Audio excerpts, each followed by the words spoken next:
তীব্ৰগতিত আৰম্ভ হৈছে তদন্ত। 5জনক আটক শিৱসাগৰ আৰক্ষীয়ে। দুৰ্ঘটনাস্থলী পৰ্যবেক্ষণ শীৰ্ষ আৰক্ষী বিষয়াৰ। অভিযুক্তক এনকাউণ্টাৰত দাবী বীৰ লাচিত খানাৰ। ৰহস্যজনকভাৱে মৃত্যুক সাৱটি লোৱা বীৰ লাচিত খানাৰ শিমলুগুৰি আঞ্চলিক সমিতিৰ সভাপতি মানৱজ্যোতি চেতিয়াৰ হত্যাকাণ্ডত তদন্ত ক্ষীপ্ৰগতিত আগবাঢ়িছে। চৰকাৰৰ নিৰ্দেশৰ পাছতে আজি দুৰ্ঘটনাস্থলীত উপস্থিত হয় অসম আৰক্ষীৰ DIG কংকনজ্যোতি শইকীয়া। টিম আমাৰ SSP শিৱসাগৰ মহোদয় গঠন কৰিছে আমাৰ DSP লীলা বৰাৰ তত্ত্বাৱধানত। তো সেই ক্ষেত্ৰত আমি বৰ্তমান তদন্ত প্ৰক্ৰিয়া চলি আছে। তদন্ত প্ৰক্ৰিয়াৰ সংক্ৰান্তত আপোনালোকক কওঁ মই যে আমাৰ গুৱাহাটীৰ পৰা ফৰেনচিক ছায়েন্স লেবৰেটৰীৰ পৰা আমাৰ বায়'লজি টিম আৰু DNA টিম আহিছে। ইতিমধ্যে বিহুবৰ থানাত মানসৰ মটৰচাইকেলখনো পৰীক্ষা কৰিছে গুৱাহাটীৰ পৰা যোৱা এটা ফৰেনচিক বিভাগৰ দলে। 5 অভিযুক্তক মাৰখান জেৰা। তদন্ত প্ৰক্ৰিয়া আগবাঢ়ি আছে আৰু অনাগত দিনবিলাকত আমি যিখিনি কৰণীয় সেইখিনি কৰি যাম আৰু সোনকালে তাৰ এটা সুফল আমি পাম বুলি আশা কৰিছোঁ।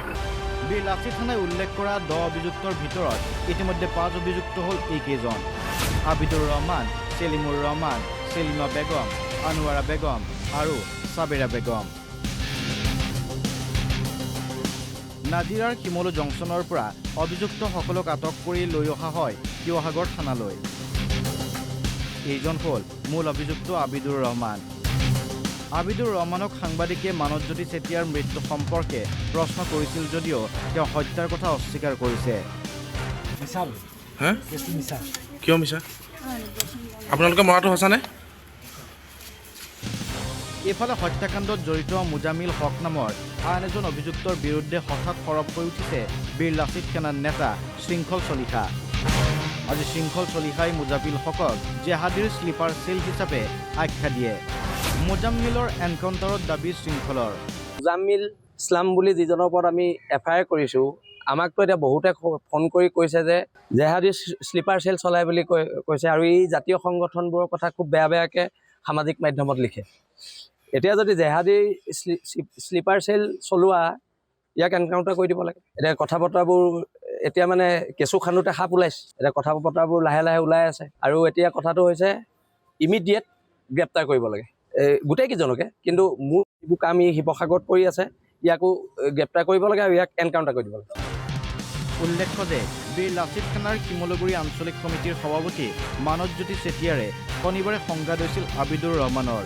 বানপীড়িত লোকক দুহাত খুলি দেহে কেহে সহায় কৰিছিল মানৱজ্যোতি চেতিয়াই। এজন লোকৰ নতুনকৈ ঘৰ নিৰ্মাণৰ সময়তে সংঘাত সৃষ্টি হৈছিল আবিদুৰ ৰহমানেৰে।